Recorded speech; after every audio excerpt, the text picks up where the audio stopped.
So good morning, everyone. Again, lovely to see.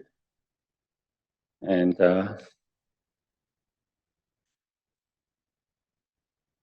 again, we will start and begin as usual.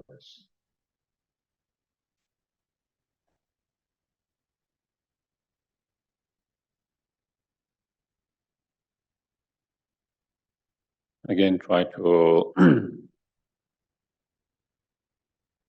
relax, make yourself comfortable.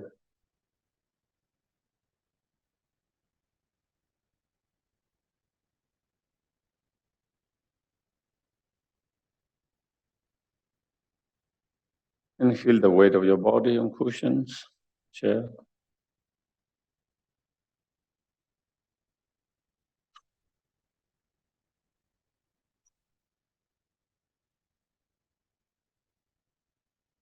And bring your attention to the breath.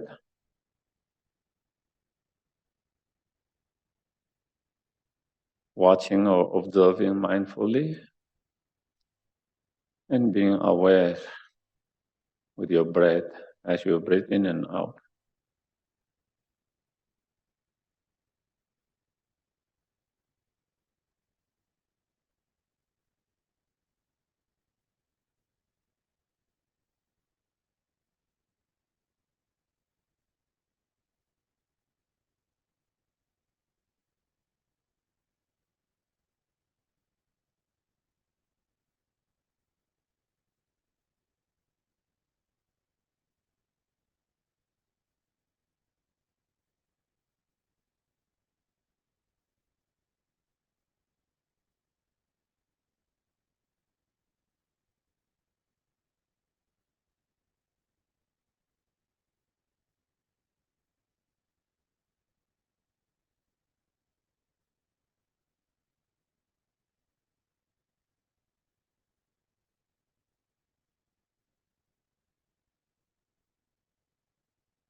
And then we can try to have good intention, motivation for here.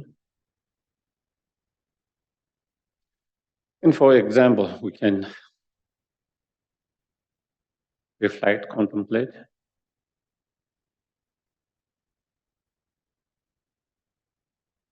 As long as there's the ignorance,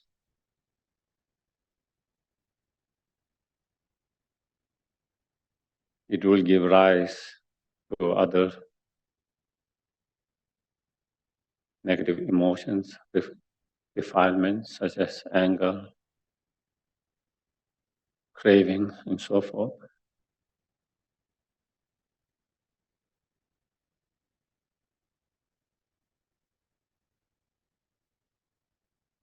And as long as those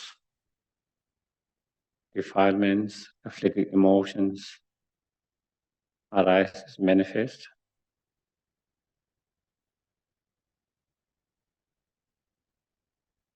we will continue to create negative karma, contaminated karma, continuously.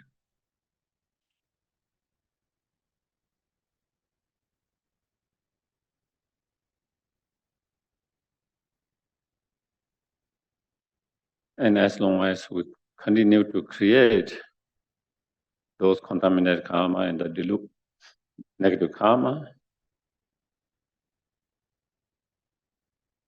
we will continue to experience suffering, pain, problems.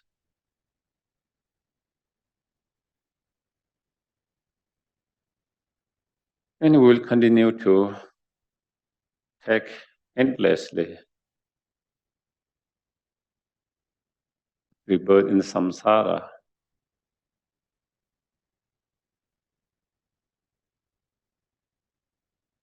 And experience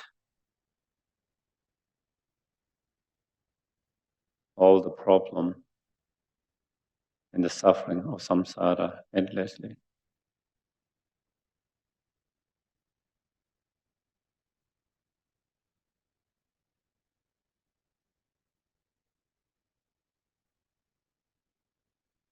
Therefore, the only way to end all the problem and suffering and pain of samsara permanently, forever, is to stop the samsara rebirth.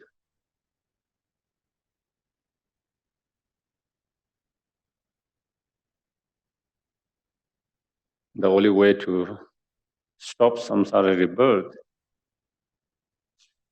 is by stopping creating new samsaric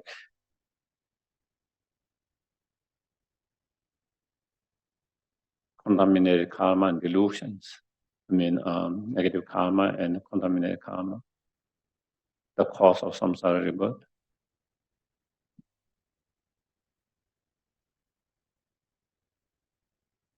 And to stop creating new contaminated karma,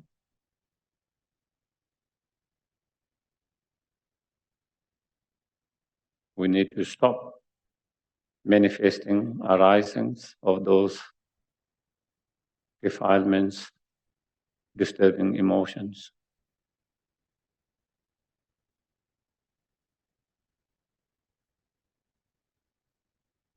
And to stop those disturbing emotions or thoughts permanently, we have to stop the very root of all that, that is the ignorance.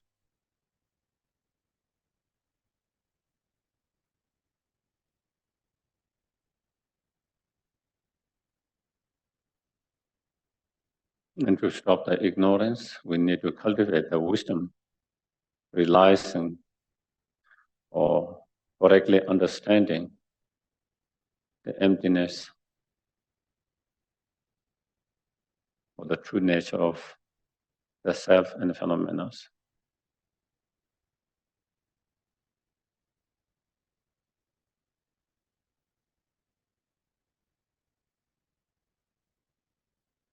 And to be able to have that wisdom, we need to meditate, contemplate,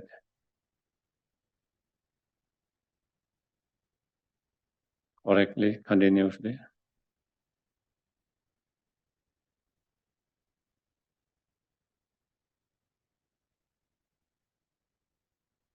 And also need to cultivate the true love, compassion, bodhicitta mind, the method side as well.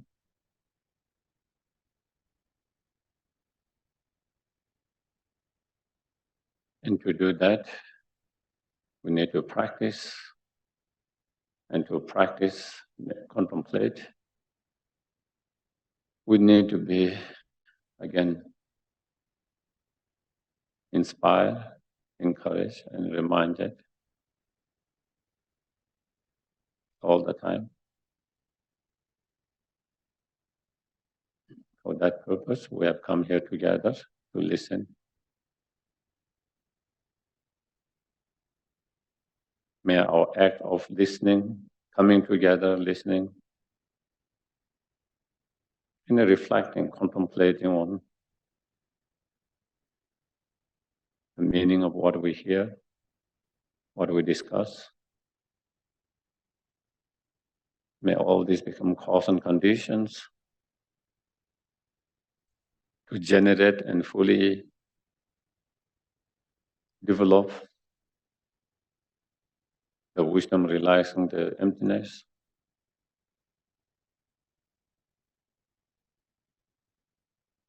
The actual direct antidote to the ignorance and all the delusions.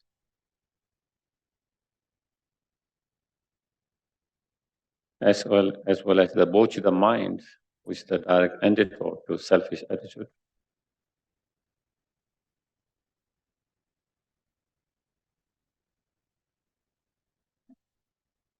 And having actualized the bodhicitta and the wisdom, may we be able to achieve fully awakened state as soon as possible.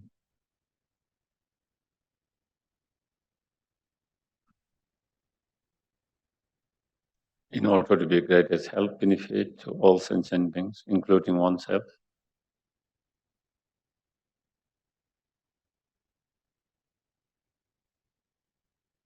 Limitlessly, tirelessly, and delightfully.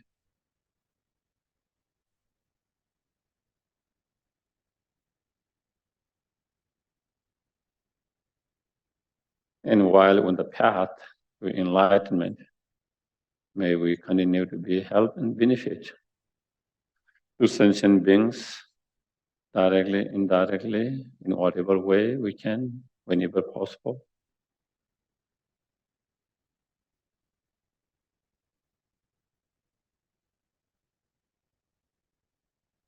And even when we are not able to be help and benefit, at least may we never hurt and harm others intentionally.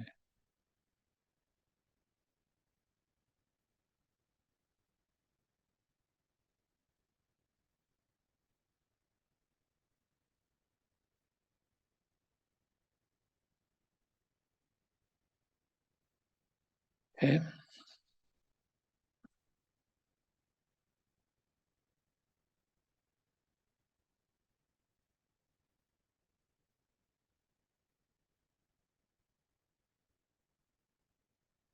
Refuge in bodhicitta, once in English, twice in Tibetan. I go for refuge until I'm enlightened to the Buddha, the Dharma, and the Supreme Sangha. By the merits I create through listening to the Dharma, may I become a Buddha in order to benefit all sentient beings. Sangye Choda Choge Chonam La Chanju Padu Dani Kapsuchi Dagi Chöshe Gibe Sonam Ge Yola Penje Sangye Drupa Sangye Chodan Choge Chonam La Chanju Padu Dani Kapsuchi Dagi Chöshe Gibe Sonam Ge Yola Penje Sangye Drupa Anje Dujanya Zone, or Donja Bambe, the Mission Tense, Gotam de la Chao.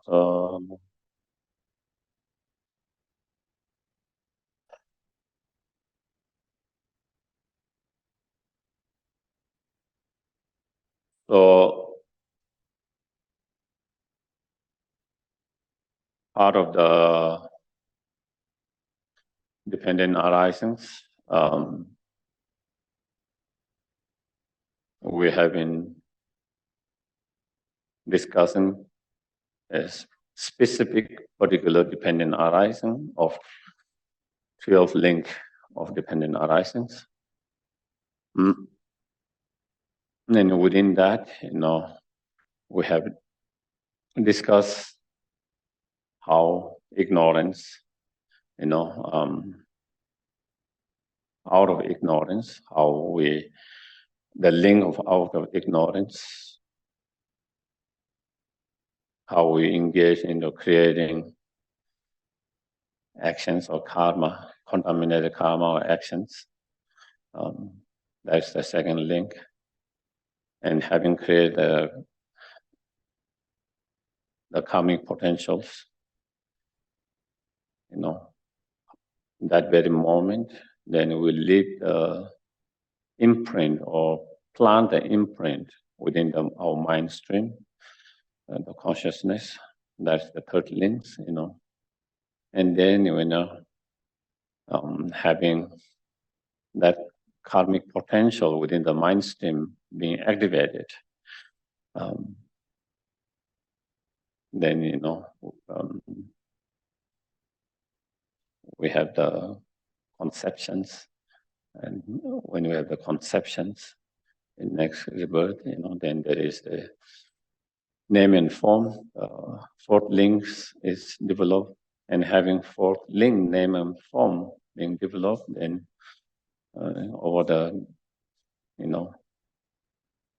hours, days, weeks, months, how the six sense faculties are developed and slowly, fully developed, the fifth link, and having those six sense faculties fully developed, how it allow your consciousness to come in contact with the objects, and through that, then able to come into contact with the objects, and once we come in contact with the objects, our consciousness, then how the consciousness, that particular consciousness, that particular time, the particular mental factor state, interpreted or distinguish,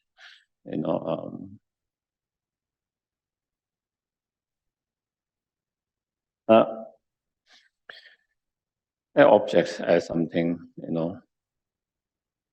positive, negative, neutral, pleasant, unpleasant, neutral, whatever, and so it creates the next link of the contact. And through that contact, and through the contact, how we distinguish, interpret, or label the objects, then it produces the next link, different feelings in relation to the objects, pleasant, unpleasant, neutral feelings. And then having cultivated those different feelings, then, that gives rise to the next link of craving, the 8. And when we are unable to apply the antidotes to the cravings, when we don't, the craving is there, but if we don't apply any practice, method, antidotes to overcome the craving, to reduce and overcome then that craving increase, become more stronger, intensify, and then that lead to the next link, the grasping, the 8. So we kind of discussed up to that last week, and as I mentioned, when you talk about link 8 and 9, craving and grasping, especially we are talking about the craving and grasping at the time of death, especially at that time, just before your gross consciousness, cease. Because craving and grasping are part of those gross consciousness.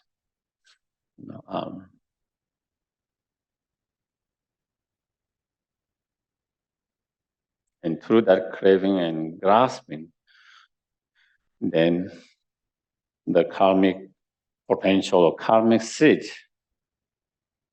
of, especially karma, throwing or projecting karmic seed or potential is then nourished and activated.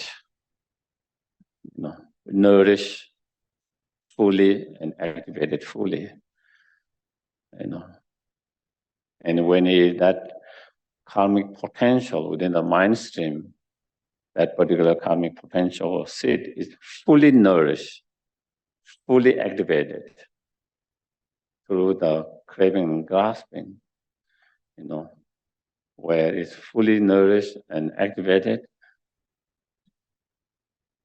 so that it's ready to produce the effect, the result, next moment.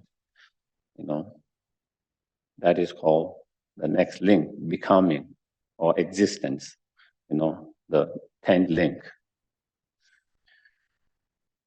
Existence is a term given to a cause of effect. Existence means something new existence, new rebirth. Even though new rebirth had not started, but that cause has been fully, the cause has been fully activated, fully developed, fully nourished to produce the next existence. And therefore, the term of result is given to the cause. It is still cause. So that is the 10th link. And because I think maybe I just want to talk a little bit on the craving and grasping. We already talked quite a bit last week as well.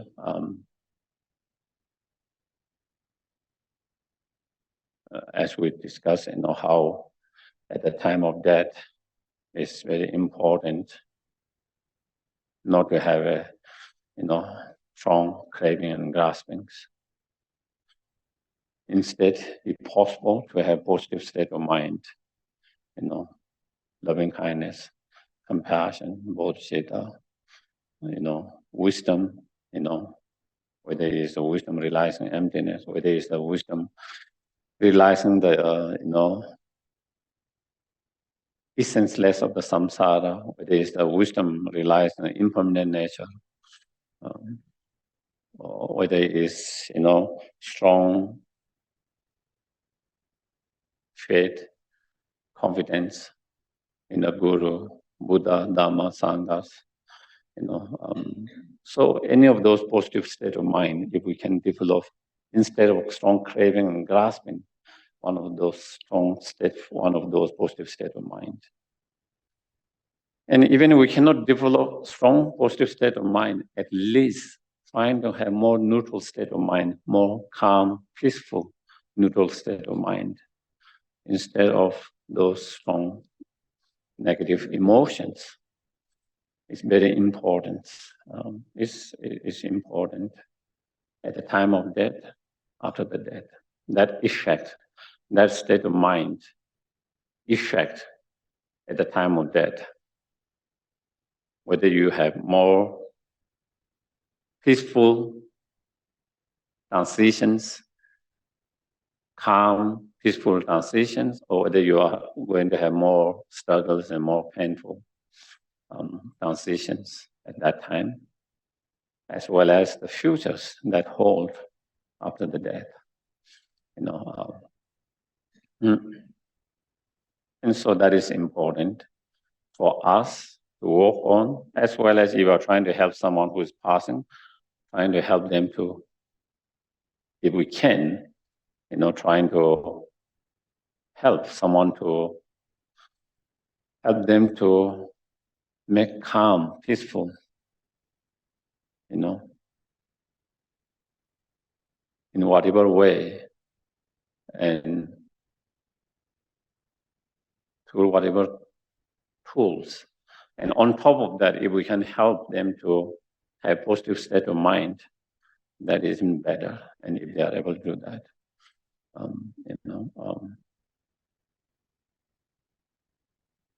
because it's a very important period, important time that can have a strong impact, at that time in futures. And not only for them, it can have a strong impact on all the friends, family they left behind.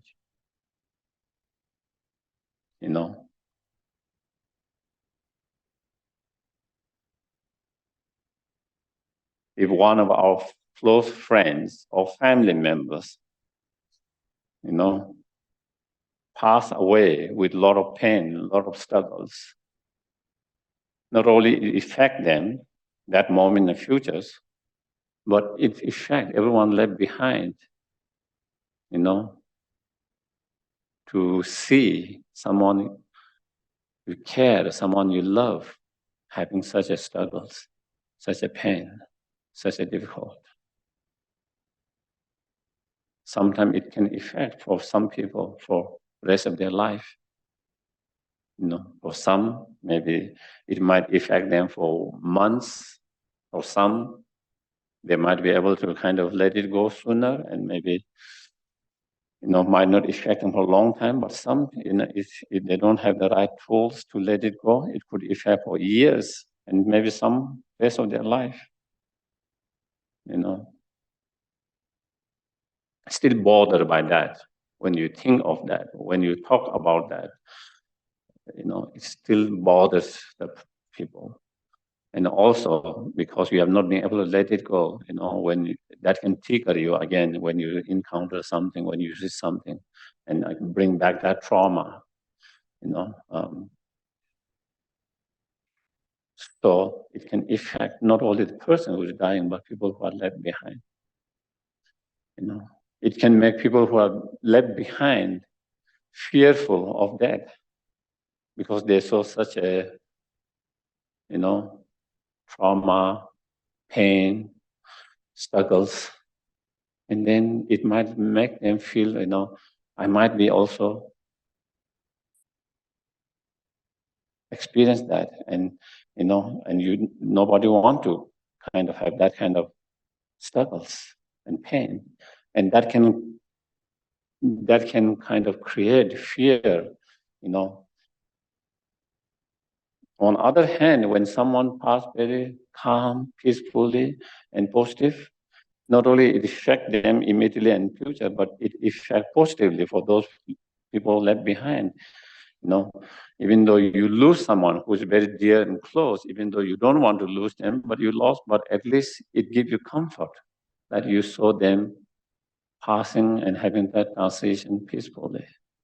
It doesn't bother you so much negatively. Instead, you feel peaceful and somehow comforted. Despite feeling the loss, Instead of fear, it can give you some positive, the death doesn't have to be so dreadful, fearful, horrible. It can be very calm, peaceful, because you have seen that, you have experienced that. And so it can give you help you to be less fearful of your own death in the futures, knowing that the death doesn't have to be painful. It can be very peaceful and very good as well. And so, that is how it can have a different result, impact, not only to the being who is passing on, but people who have been left behind.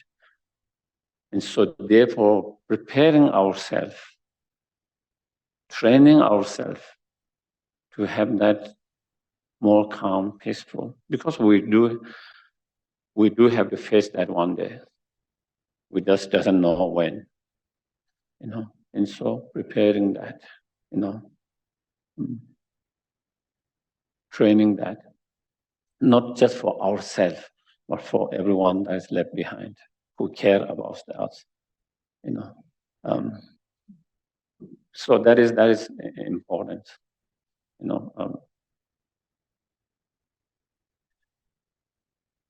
So when someone is passing away, whether ourselves, someone, is advised, to take away the objects that you are attached to. If there are objects around you that you are very attached to, then, if you see the objects, because you are attached to that, it makes much more difficult to let it go and have the peaceful transitions. Because when you are attached and you are clinging, grasping to some objects, then that make it much more difficult to let it go. So normally the advice is, not to have things that you are very attached to around that you don't see, because if you see it, then it again, activate your attachments, and then,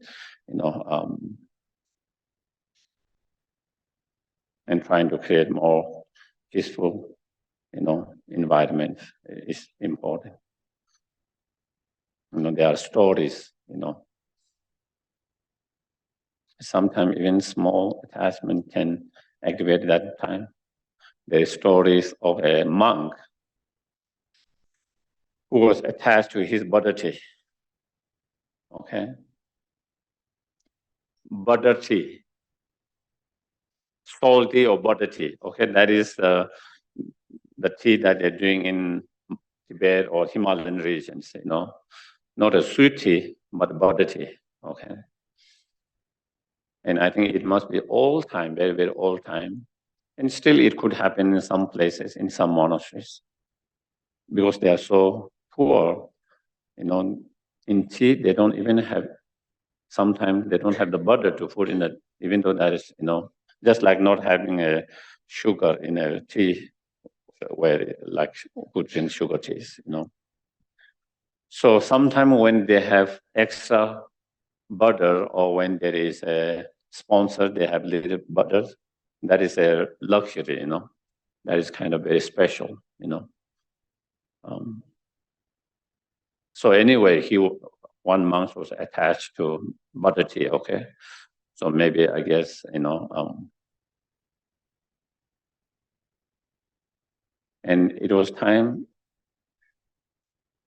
was coming him to pass away. But somehow he struggles. He was struggling,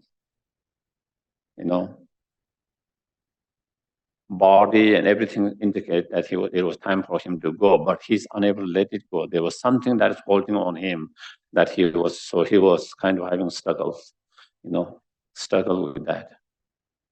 And then the monks who was taking care of him went to see one of the teachers, one of the lamas, explained them, that he was having struggles, he was struggling. There is something that is holding him back.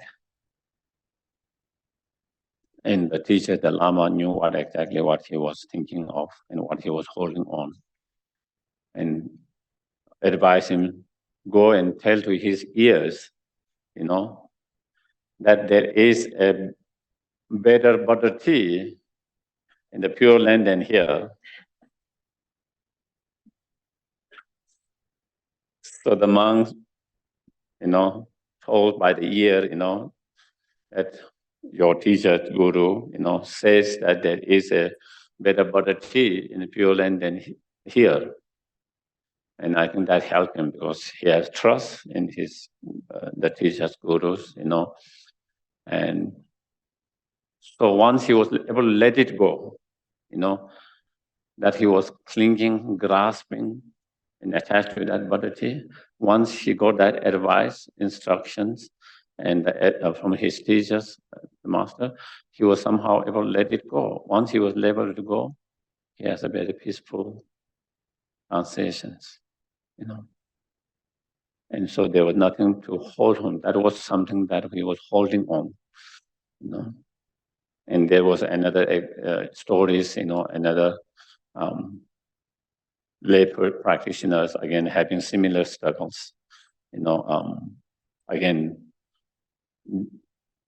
they knew that he was holding on something. He was grasping and holding on them because, he was having these struggles and difficulties, but they didn't know exactly. Again, they went and see one of the teachers and masters, and again, the teacher and the master said that he was wearing some kind of ornament, some kind of jewelry, and told him to take that away, And again, after that they did that, again, he went peacefully. He was holding on, grasping, and that duality that he was wailing on, So these are some very small examples, where how someone can struggles when you are clinging, grasping on certain objects because you are so attached to that, and not being able to let it go can have an effect on your peaceful transitions.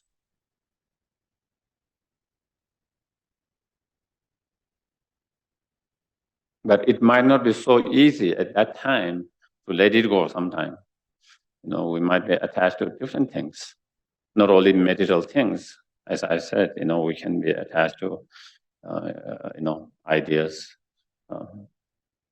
abstract things, different things, who knows what we might be attached. So, and if you don't have the tools, the practice, meditation, whatever tools, to let it go, just by saying let it go, you will not be able to let it go. Just like in our everyday life, when we have frustrations, anger, we want to let it go, but we don't know how to let it go sometimes. If you don't have the tool, and same with craving, grasping. So then you have to learn, while you are still alive, still before the death comes, before that time comes, we have to learn, study, learn, the tools, different meditations. And not only learn those tools, you have to, practice, learning how to use it. It's like it is not enough to buy the tools to fix your house, You can have the tool if you don't know how to use it. If you have not used it, if you don't know how to use it, then again, just having tool doesn't. So just learning itself is the first step. But once we learn, study, then next is trying to implement, implement and integrate, practice, and with that practice, then you get better and better. It's like you have been using that tools many times, and now you know exactly when it needed, how to use it. In the same way, then we can be able to use those different technique, meditation practice when we need it, and so these are the things that we need to develop, we need to practice now. So then in such situation when we need to apply, so we can apply. And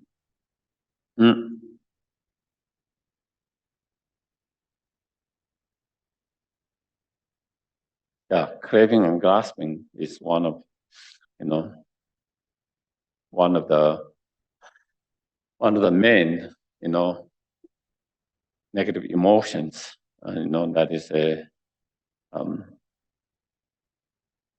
cause of a lot of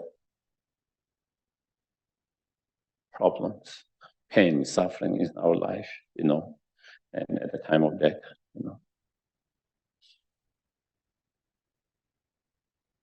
So again, understanding is important, because I think we need to come to anger and hatred. I think more or less, we kind of recognize, it's more easy to recognize how destructive it is, and not wanting to kind of, not wanting to embrace it, But it's much more difficult to understand the attachment, craving is destructive. A lot of time we feel like we need the attachment, craving, to enjoy our life, or to have more fun, more enjoy in our life, instead of seeing as a destructive something. Sometimes is much more harder to see that,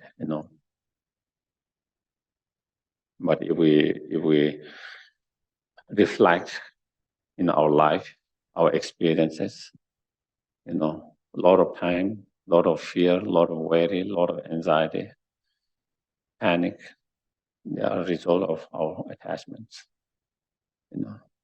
We're attached to sudden result, sudden outcome, and we are very fearful of not having that, not getting it, or losing them. And slowly, if it gets worse, worry become kind of anxiety, panic. It can lead to that. Maybe at the very beginning, it starts with some worry, and then as it gets worse and worse, So again, it comes through strong attachments because we are attached to certain results, certain outcome, certain things. And then we start to worry, whether we can make it, not make it, whether we can accomplish, not accomplish it, whether we will be able to get it, not get it, or whether we will lose that which we don't want to lose because we're attached to them, Maybe we might lose it, maybe we might be separated from that. And so again, that kind of worry and fear. And then when we don't have the right tools to deal with that, and it becomes worse and worse, then it turns into a kind of, anxiety and panic and all of that, just even this lifetime, not talk about the future lifetime, even just that is the, lot of time it is because of that,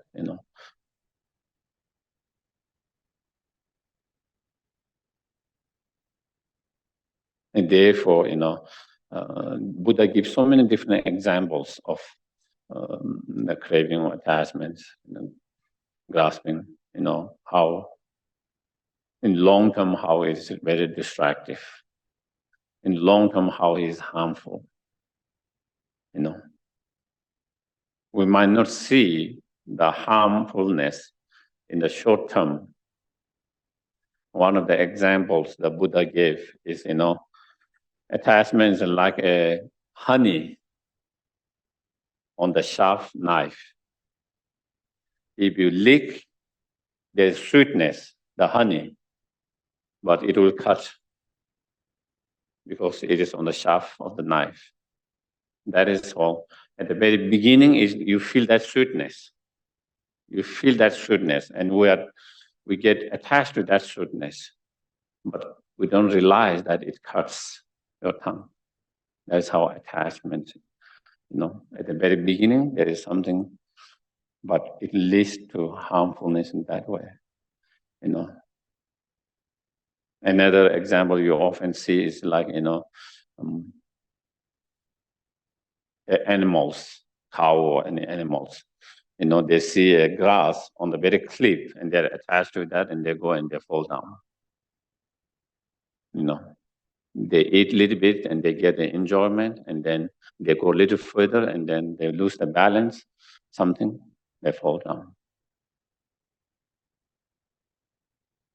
And I think in our time, I think, now a time, sometime, in order to get, you hear stories about, in order to get the best shot, people go to the very cliff to get the best shot of selfie or whatever, and they fall down, they have injuries or even dead, And so that is very attached to that perfect picture they want to have,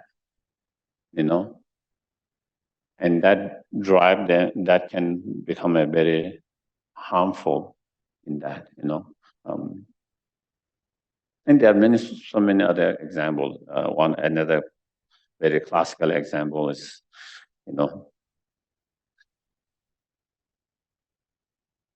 in order to quench the thirsty, drinking salty water, again, in order to satisfy our desire, attachment, and in order to satisfy that, following the desire, it never can satisfy. It can never. And when you are unable to satisfy it, then there is always something missing, and that makes you unhappy, So even though there is a moment of feeling like your conch has been served in the first moment when you drink it, but after a few seconds or a few minutes, because it is salty water, you feel like you need more water. And that is how the desired attachment is. So I think with using those different examples in reflecting on our own experiences, and through that understanding, we try to understand how craving or attachment and grasping,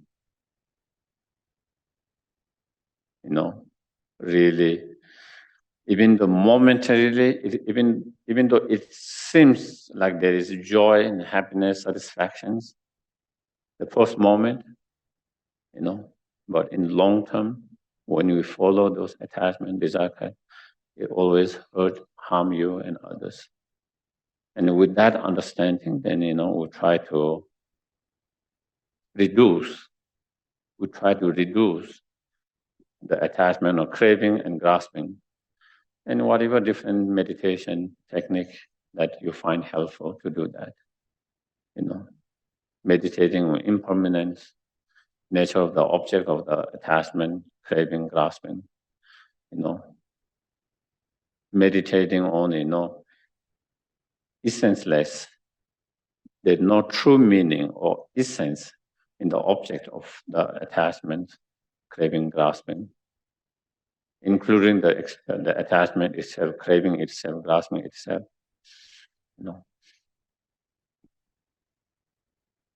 Meditating on, emptiness of the object of the attachment, craving, graspings, and the emotion itself.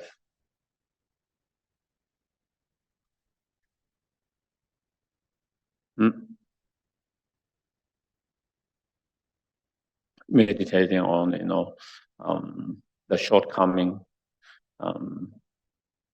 the faults,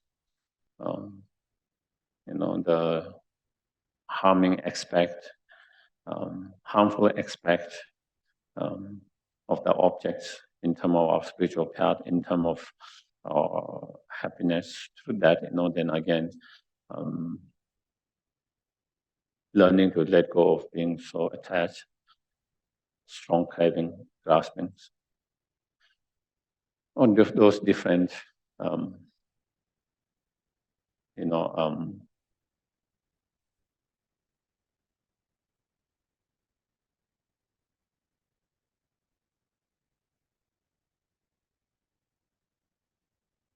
or using your mindfulness meditations, so that when those emotion arises, learning not to hold on them, instead learning the skill, the tool to observe, to recognize, and to let it go, appearing and disappearing immediately without grasping, without holding on them, so there are so many different, tools, also we can use, let's say Manjushri or any of the deities that you feel connected. And then, while you recite a mantra, doing the visualization of cleansing, purifying all the negativity, especially whatever negative emotion that you are dealing with. In this case, let's say strong craving, grasping, being completely cleansed, purified,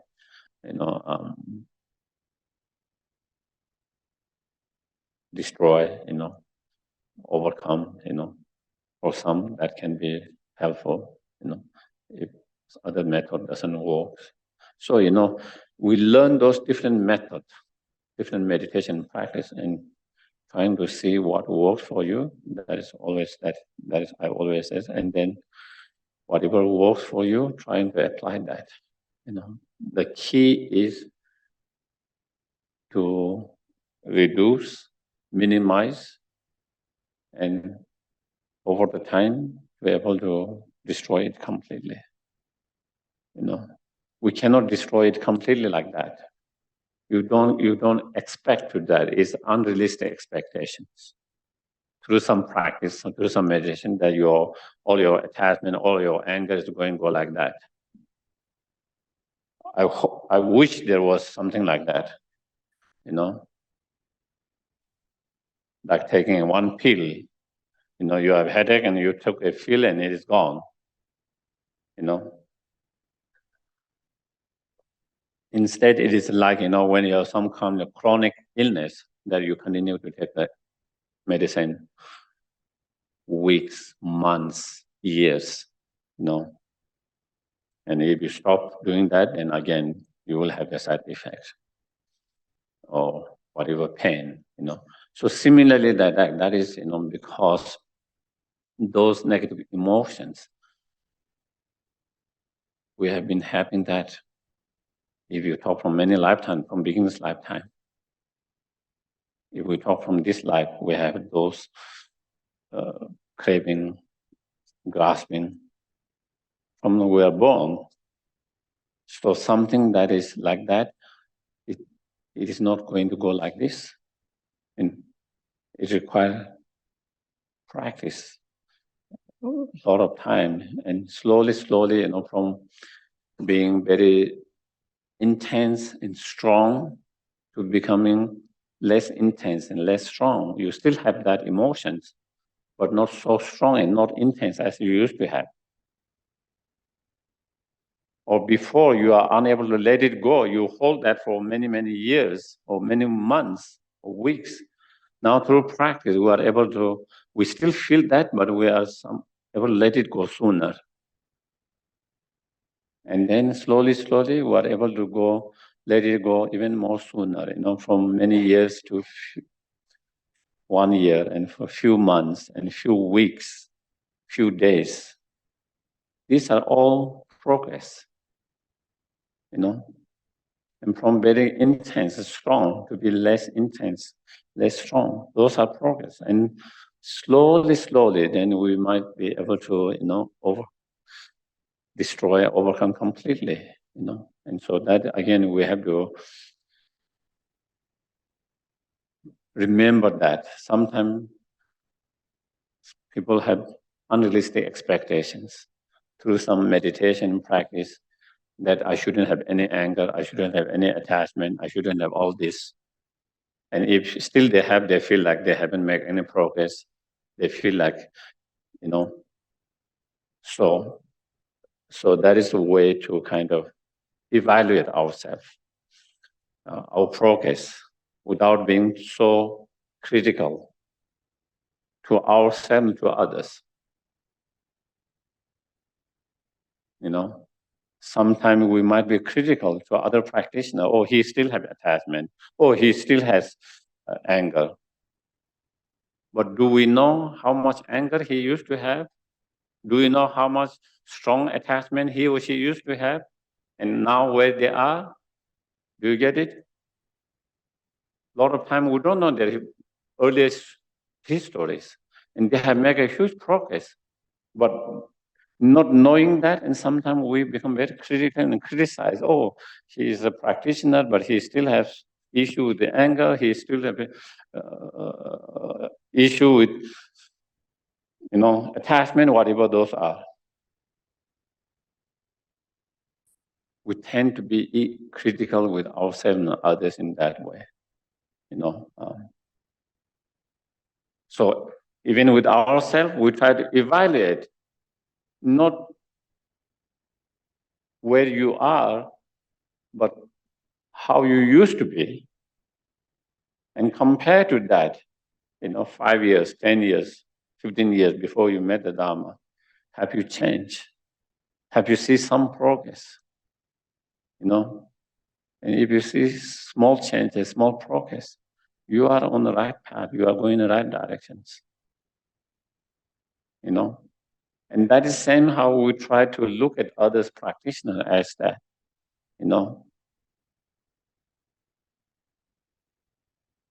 Yes, they still have some issues with different negative emotions, but they have made a progress,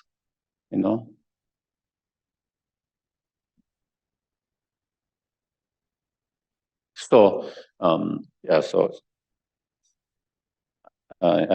think it's very important, I think, because I've seen people being either too critical with themselves or too critical to others, or both, and so easy to criticize others or criticize oneself,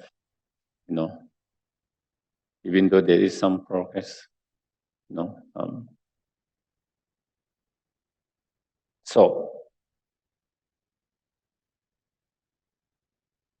so we are talking about the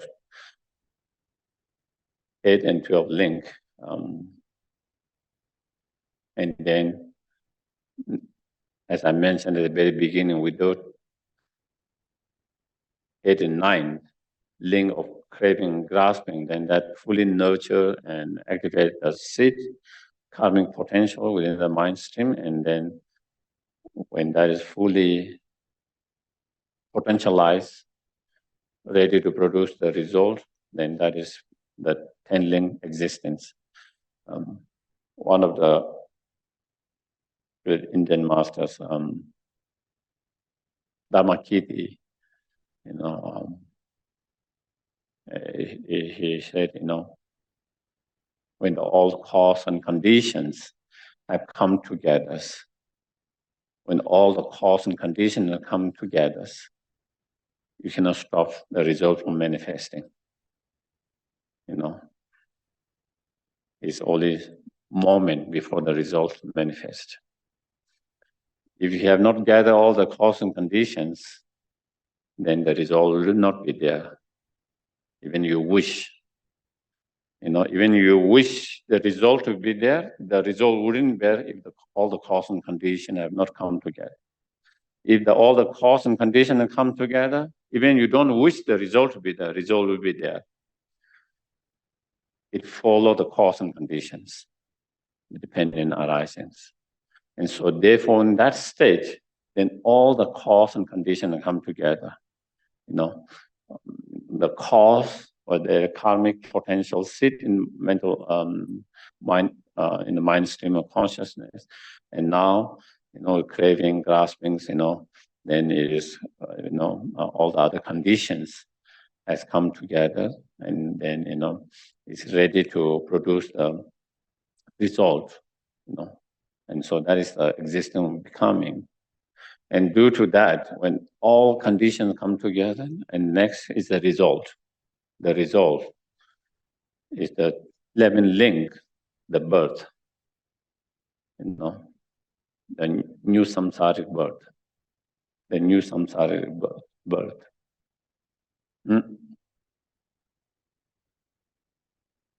And when we talk about birth within the context of 12 link, in terms of coming from mother's womb, whether human beings, animals, we are not talking about the actual birth coming out of the mother's womb.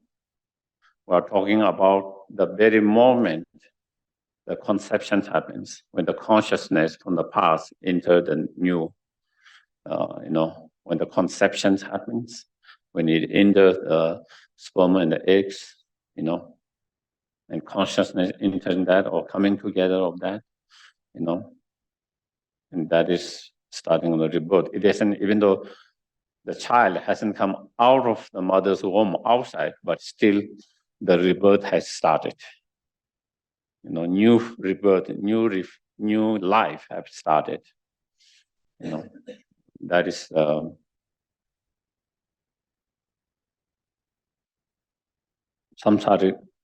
new samsaric rebirth, new samsaric life.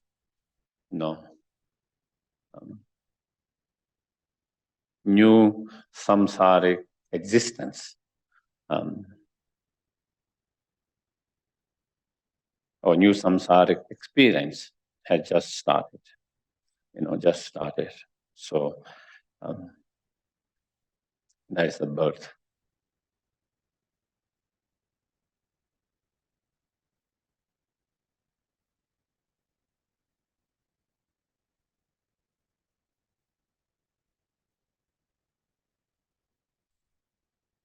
Then after the birth, the next, so the birth is the 11th link within the 12th link. And due to that samsara rebirth or birth, then the 12th link, the next link starts, aging and death.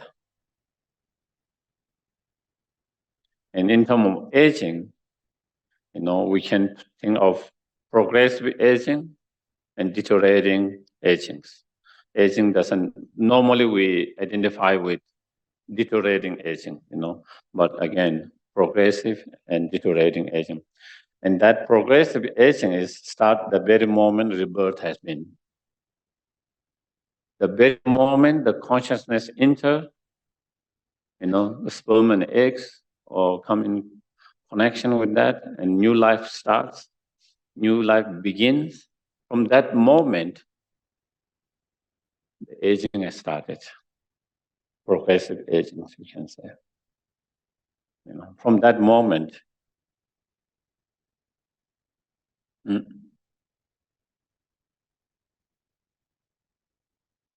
And then slowly, if we live long, then after a certain time, then there is deteriorating agings,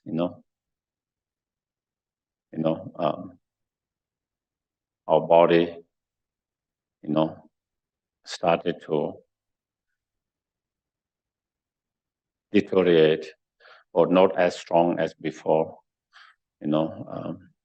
become a little bit weaker, so that agings,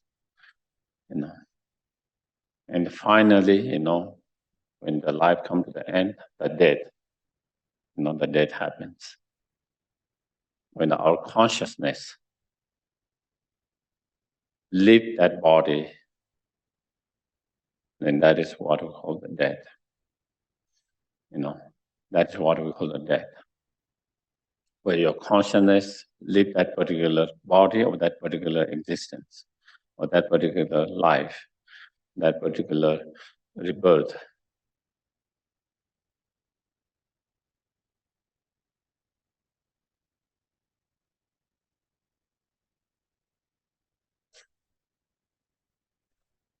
Some teachers will say, every moment we are dying and taking rebirth. But of course, that is one way of explaining, but real traditionally, is about one life. You end one life, and the next life starts. But also because each moment, because we talk about impermanent, momentary. Our life is momentary. Every moment, this moment is gone, and next moment comes. So in that way, every moment there's end or cessation in one moment, and give birth to the next moment. So each moment is death and rebirth. Each moment death and rebirth. But here, when we talk about 12 link, we are not just talking from that point of view. We are actually talking about end of one particular rebirth, one particular life, and then starting off another different new life, new rebirth, new existence. But I think like there are certain, so maybe not go to.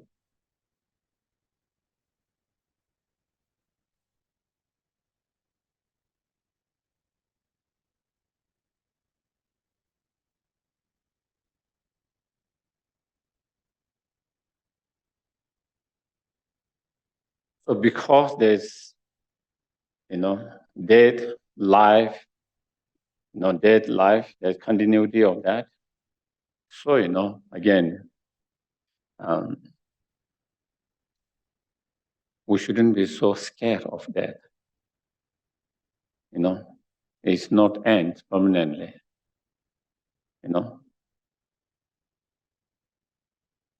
It's just like the nature, When the winter comes, certain plants die, but it will come next year, So there is continuity of that,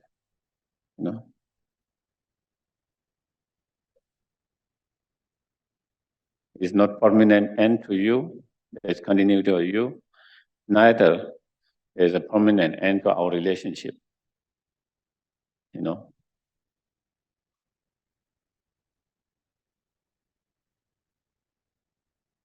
Whether we lose someone, whether they lose us and be separated in whatever, whoever go first, separated. Again, we don't have to be so fearful that, that kind of separation is going to be permanent. It's not permanent. It will continue. So therefore, again, we don't have to be so strongly fearful of separations, so fearful of death. Of course, if it's permanent, there is nothing of me after the death, then, that might be a different case. Same with separations, And so, again, with that understanding, it can help, for certain individuals to be less fearful of accepting the fact and reality of separation, the fact and reality of the death.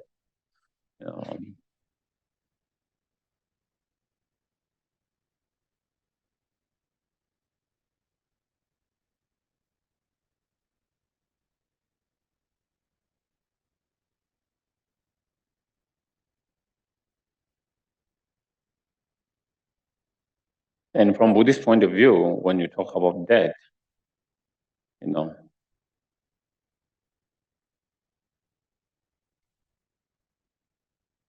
from one understanding, also this could help. Just like every day, every hour, every moment, we are dying and taking rebirth. And we are not so fearful and scared of that. Every moment there is changes. One moment is gone, new moment started. There's continuity of that. Same way, even when it comes to this life ends. Just like in one moment, my previous moment is gone, and at the next moment started. Same way, another will start. So again, for some it can be helpful to understand that, not to be so fearful of that. And also from Buddhist point of view, especially, that you find in Tantric teachings, that is when your most subtle consciousness leaves your body. Even clinically, even your brain activity stop, your heart beating stop. Clinically, you might declare it dead, but someone might not be fully dead from Buddhist point of view.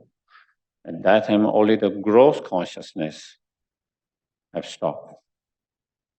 It might take a few moments, some time to stop the subtle mind, and then it could take a few moments or long time to stop the more subtle mind. And it's only moment when the most subtle mind that leaves the body that real death happens.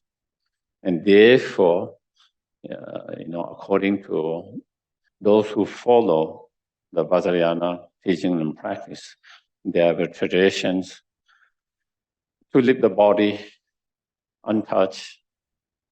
Of course, if you have to touch, you have to touch, It's like you don't have options sometimes, You're a hospital, but normally if you have the option, not to, even you have to move very gently, have to move very gently and not to move it very strongly. Because the subtle conscious there, and you never know someone we don't know who is a practitioner, and they might be able to utilize that and to be in that state, that mind, So generally, even for ordinary people, normally they try to keep 3 days, unless there's a clear sign the consciousness left. There are certain signs that you can look for. If there is a clear sign the consciousness left, then of course you can do whatever, to take care of. But if there is no sign, or you cannot observe, you cannot see clear sign that consciousness left, the subtle consciousness, of course, the gross consciousness left. If you don't have this clear sign of most subtle consciousness left, then normally you try to keep it 3 days. Even you cannot keep it 3 days, 1 day, 2 days. Just giving that time or how much ever you can. And if you have to move, try to move it very gently, not so strongly, so very gently. If you have to move, very gently. And of course, there are many cases of, practitioners who are in that state of more subtle state of mind, what we call Thubten, like meditations on a clear light mind, Even in my time, even in recent time, there have been many teachers who stay for a month, 2 weeks, 3 weeks, month,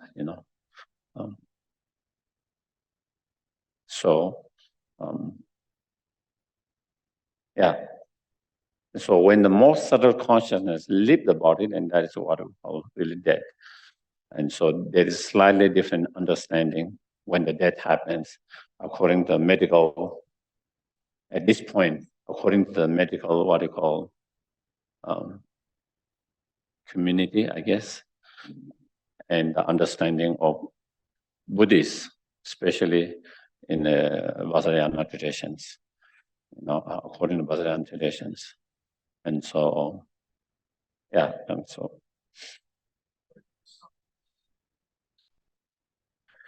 Those clear signs, one sign is when body decay, you smell, is very clear sign. If you start to smell, the body is decaying, it could be sometimes you can smell and body decay in a week, in a day, sometimes you see the,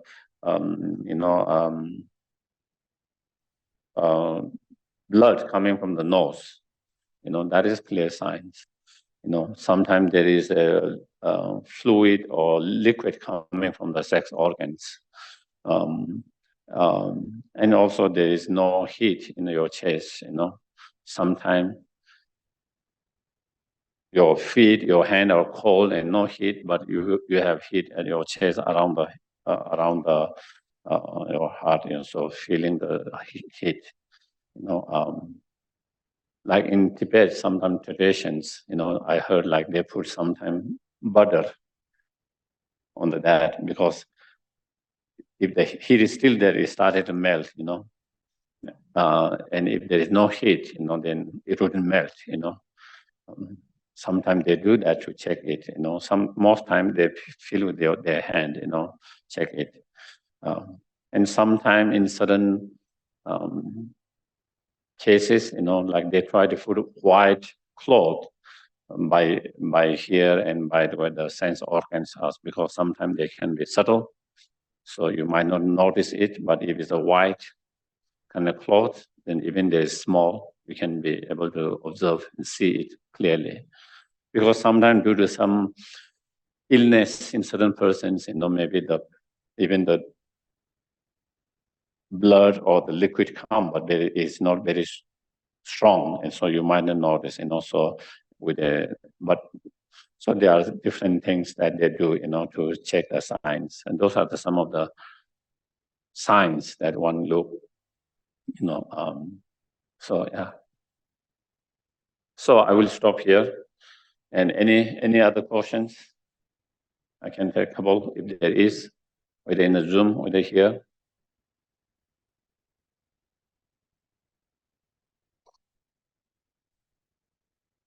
Yeah.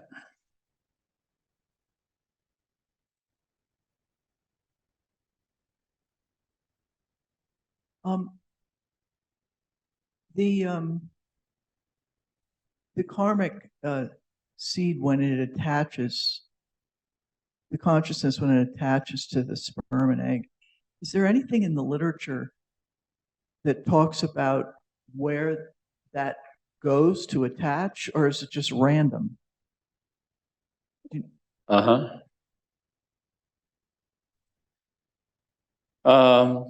Yeah, in Buddhist understanding, or my understanding according to Buddhism, because Buddhist understanding, my understanding can be totally different. You know, I could be totally wrong, but there's no random, such case as random.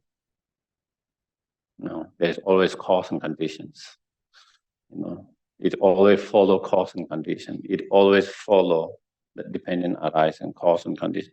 So there is no concept of random that just happens without any kind of cause and condition. So there is no concept, but in that maybe not a but.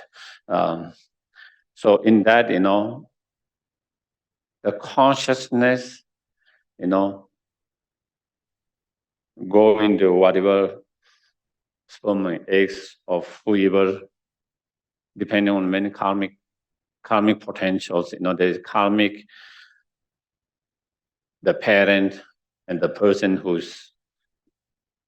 or any being who is going to be born in there. There is certain karmic connections, and there is their karmic potential. Pull them towards that, you know, and so that will be in terms of ordinary samsaric rebirth. You know, in terms of bodhisattvas, they will choose. You know, they will make a choose. The higher beings, you know, they will choose, if I go in this family, in this parent, whether it will be more beneficial, whether if I go in this place, in these families, that it will be more beneficial. So according to that, they make the choice to enter with that parent or in that.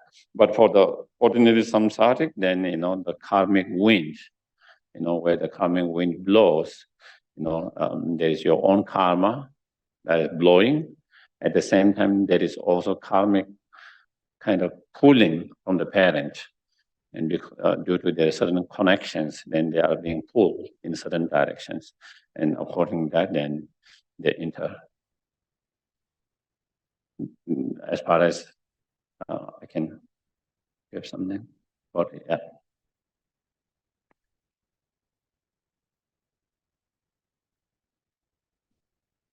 Regarding the link of becoming, for that one, that always seems a little hard for me to understand, because I know that the names of the other links outside of the context of the 12 links. Is there a way to look at becoming outside of the 12 links, or is that very specific? Mm-hmm. Yeah, the becoming or existence is very specific. Okay, let's say the existence of this glass, okay, due to certain cause and condition create, or the flower. We are not talking about that kind of becoming existence. Here, when we talk from the 12 link of becoming or existence, we are talking very specific. We are talking about your karmic potentials. Not only karmic potentials, but as I mentioned at the very beginning, what we call throwing karma or projecting karma, that karmic potentials, okay? Because you can have many karmic potentials which are not throwing or projecting karmic potentials or seed. Because in order to be throwing or projection karmic potential seed, the karma has to be complete. And there are karma that we create where it's not complete. Many karma not complete. The 4 conditions that we need for completions, and many of karma action we engage. Sometimes we have 3 conditions. Sometimes we have only 2 conditions. Sometimes there's only 1 condition. So we still create potential karmic seed through those actions. But if all the 4 conditions are not there, the karma will not be completed. And so to be a projecting or throwing karma, it has to be complete karma. So not all karmic potential are throwing or projecting karma, or not all contaminated karma, or not all negative karma. And so when we talk about becoming, so we are talking that one of those throwing karma or projecting karma being nourished and activated by the craving and grasping.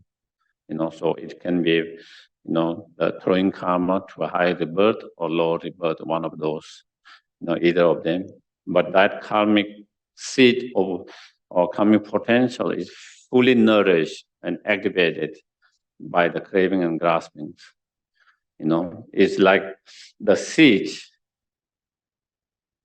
that has got all the water, all the fertilizer, all the other conditions that need. And it's like everything is come together. The next moment is going to give rise to the shoot, Is ready to have the shoot next moment.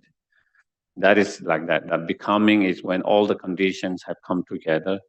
That karmic seed or throwing karmic seed has been made with all the right conditions. All the conditions. There's no more other condition that it needs to produce the shoot of the next rebirth.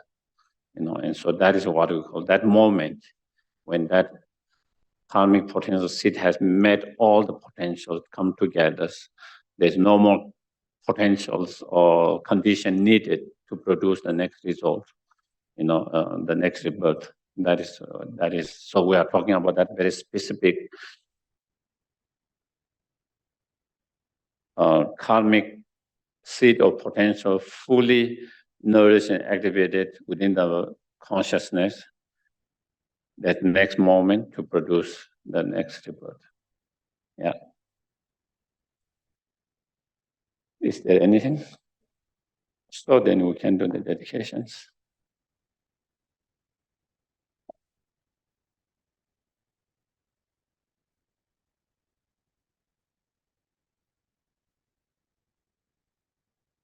Master Shantideva's dedication.